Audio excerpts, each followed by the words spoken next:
This process was to be monitored through a structured international oversight mechanism led by Indonesian participation and referenced in official OIC statements, ensuring stability during the transitional phase. The proposal explicitly rejected annexation of Area C in the West Bank. This area is home to nearly 700,000 Jewish settlers and over 3.2 million Palestinians. It also pledged $50 billion in U.S.-led reconstruction assistance for Gaza, echoing the economic cooperation principles of the 1993 Oslo Accords. Provisions allowing conditional amnesty for Hamas members complying with peace terms acknowledged the group's political origins and administrative role since 2007. This offered a potential opening for Palestinian Authority President Mahmoud Abbas, whose Fatah party governs the West Bank from Ramallah, although timelines for a Palestinian state along the 1967 borders remained undefined.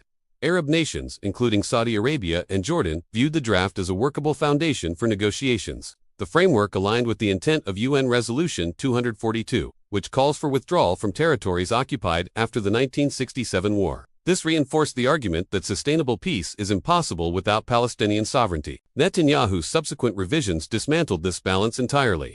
They reinforced a doctrine of prolonged Israeli control while sidelining Palestinian political agency.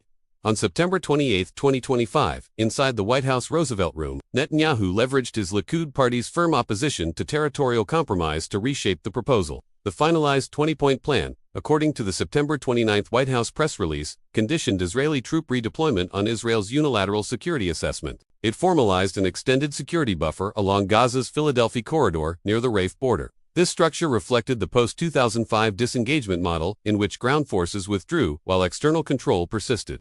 It was consistent with Netanyahu's post-October 2023 policy declarations. Governance provisions were removed as Palestinian Authority inclusion was replaced with a technocratic committee operating under international supervision involving the United States, the European Union, and selected Arab states. Israel retained veto authority, marginalizing both the Ramallah-based authority and Hamas's organizational framework. Timelines for detainee returns were tightened to 72 hours to secure immediate outcomes. Palestinian prisoner releases were made conditional on verified disarmament processes overseen by Israeli security agencies. These revisions exposed the proposal's structural imbalance. They demanded unilateral concessions without reciprocal Israeli commitments, such as halting settlement expansion in Hebron or East Jerusalem, where more than 220,000 settlers reside among millions of Palestinians. Assurances rejecting West Bank annexation and allocating $10 billion for water infrastructure projects in Deir al-Balah appeared largely symbolic.